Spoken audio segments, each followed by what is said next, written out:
Welcome back to the home front. I'm your host, Reed Galen. Well, guys, I hope everybody had a happy Christmas and Hanukkah and anything else that you celebrate. Here we are on Monday, December 30th, just before the clock strikes 12 on 2024 and ushers us into 2025. So I wanted to share a few thoughts as we look ahead and a few thoughts as we look back. First and foremost, yesterday, Sunday, we lost President Jimmy Carter. He was 100 years old. Obviously, he was president from 1977 to 1981. He had attended the United States Naval Academy. He was a nuclear engineer. He was a submarine officer.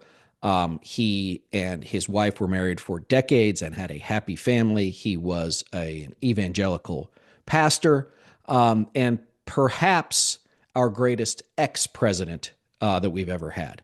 And, you know, if you've ever done a Habitat for Humanity project as part of a school deal or a corporate retreat or whatever it is, you're part of his legacy. And I know I have, and I am proud to have hammered a few nails and, you know, raised a few homes, you know, as a result of his hard work and the life he lived and the legacy he leaves. And I hope that not only will his memory be a blessing, but also serve as a guide to so many of us. And so as I think about that, guys, here, you know, on Friday, the 119th Congress will open, and that will return full legislative control to the Republican Party. That following January 6th, Vice President Kamala Harris will open electoral votes and provide the peaceful transfer of power that Donald Trump did not give her or Joe Biden. And 2 weeks after that, Trump himself will take office again as now the 47th president, ushering in yet an uglier and more concentrated version of what we have come to know and see and feel as American carnage. But even though it's been almost 10 years, guys, since Donald Trump famously came down the escalator, and that's now even a word, that's a phrase in the American political lexicon, too many of those of us, and I take my own lumps for this, in the political elite, the media, and the chattering classes still haven't learned our lessons. And we're still playing the game on Trump's terms and on Trump's turf. And let me talk a little bit about that. So famously, Matt Gaetz, former member of Congress, he has been a dirtbag as long as anybody has known him. He was put up for Attorney General of the United States, clearly was never going to have the votes or the support, resigned, hopefully to keep his ethics report out of the public domain. That did not work. The ethics committee put out the report about him, you know, a report on his misdeeds that served as a reminder of his amorality, his potentially illegal acts.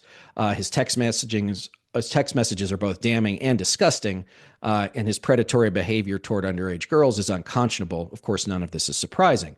But he's not going to be AG. He's no longer a congressman. He's now an out-of-work creep. And his next move, maybe as Florida's governor, is a couple of years away, but he no longer has any bearing on what happens in Washington, D.C. or within the Trump administration. And so what I'm asking, friends, is like to skip the airtime and the ink that anybody gives him. He's not worth it. He's a distraction. And Trump and his cronies love it. He is clickbait. And if screaming about him and his unacceptable behavior makes the online echo chamber feel better, that's fine. But let's not linger under any illusion that it matters about what's coming in a couple of weeks. And it's also, guys, easy to call out Gaetz, right? Like, he's a bad guy who did bad things. He's been a goon and a provocateur and just a generally all-around bad guy since he came to Washington and since before he came to Washington. So, like, what does attacking him now get us? To what end? Does anyone think he cares what the world thinks of him?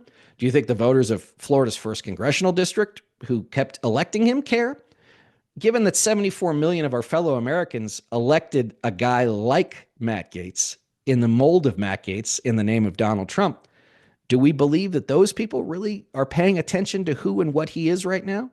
I don't think so. Now let's move on, you know, to another thing that's gotten everybody all hot and bothered on the you know, the Twitter spheres or the blue sky spheres or whatever, is like This fight with Elon Musk and Vivek Ramaswamy against the MAGA faithful about H-1B visas. Now, most of us were spending time with family or catching up with friends or serving our community. And these two goons, set social media alight with their support of H-1B visas. Musk even vowed, quote, to go to war to support their continuance. Now, just for reference, guys, here's the definition of an H-1B visa. It's a program that allows 65,000 highly skilled workers to immigrate to the U.S. each year to fill specific jobs and grants another 20,000 visas to such workers who have received an advanced degree in the U.S. These have been widely used by tech companies and other high-end corporations. Trump even admitted that he used H-1B visa holders.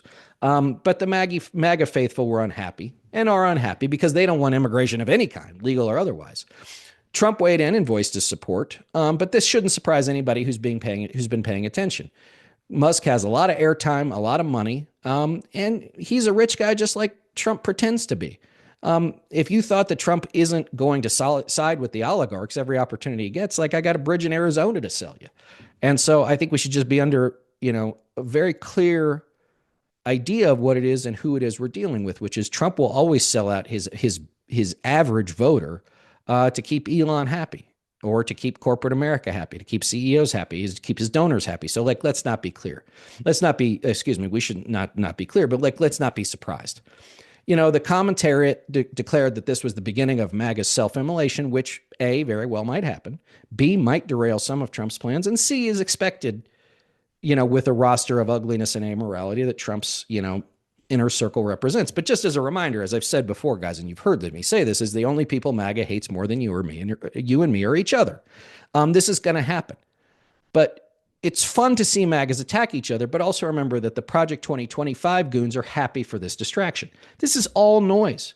The people around Trump that will actually do their worst are already well down the road to getting the things done that they want to do when the clock strikes noon on January 20th. And so neither Musk nor Vivek Ramaswamy will ever be government employees. The Department of Government Efficiency is a figment of Elon's ketamine-fired imagination. Trump is happy to have them on the outside, carrying on, scaring the hell out of people, while Russ Vought, who's going to be head of the Office of Management and Budget, and the other true architects of American nationalism get about their business. As far as Musk's threats to primary disloyal members of the U.S. House and Senate, Trump and his White House don't care. First, Musk has to make good on the threats. And second, Project 2025 is predicated on a vast expansion and deployment of executive authority. Congressional approval is the cherry on top, not even the sundae itself. So let's talk about exhausting ourselves unnecessarily. Guys, the next 4 years haven't started yet. The amount of empty anger and energy being unleashed is both unsustainable and exhausting. Just as you wouldn't run an hour of wind sprints before running a marathon, it's important to save one's batteries and sanities for the work to come. There are dozens, perhaps hundreds of smart, dedicated activists, commentators, and creators that enjoy millions of followers, readers, and subscribers. Now isn't the time to waste breath on things that won't make a damned bit of difference, but preparing for the days to come. America's problems won't be solved inside the Beltway. The path to sanity comes, and a new American normal will only start in cities, towns, and counties across the country. And so, guys, here's what I would say as I start to think through this. A new year and a new era demand a new perspective. Now, you might say, well, Reed, it sounds like you're giving up. No, not at all. I've been at this a long, long time, and I've learned a lot too.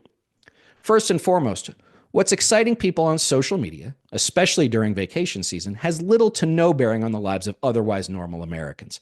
I'm not sure how many more times we have to learn the lessons of ignoring what voters care about before we've let the schoolhouse burn down. Here's the prism by which I'm trying to judge the incoming Trump asylum. Does the average voter care one whit about what is happening on the front page of the New York Times, Politico, or any cable news channel? Does the outrage have an effect, make a real difference in how someone lives their life? If the answer is no, we're talking about the wrong things to the wrong people. Now, I did a quick survey Sunday night, guys, of several newspapers' homepages, that happened to be in what we call the existential states, the electoral college states last year. The Milwaukee Journal-Sentinel was dominated by talk of the Green Bay Packers and obviously the death of Jimmy Carter. The Detroit Free Press is focused on the Detroit Lions Week 18 showdown with the Minnesota Vikings and, again, President Carter's passing.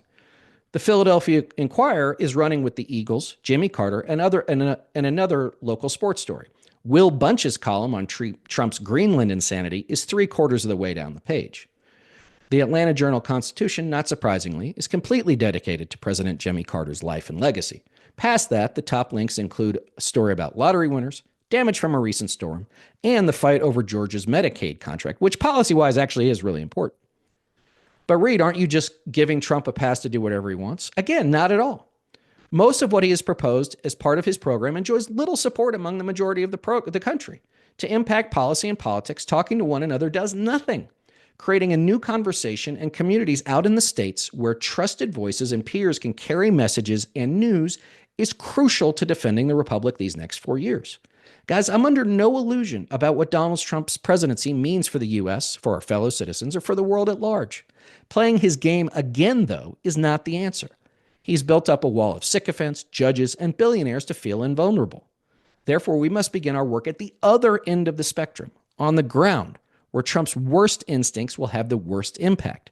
If we're not convincing citizens all day, every day, that we need a new and different path forward, guys, then we're not doing our jobs. Well, guys, I want to say thank you for spending a few minutes with me. I always encourage you to go to sez.us, SEZ.us, and sign up for the social media site for sane people. And you don't have to just talk politics. I like to talk Texas Longhorn football.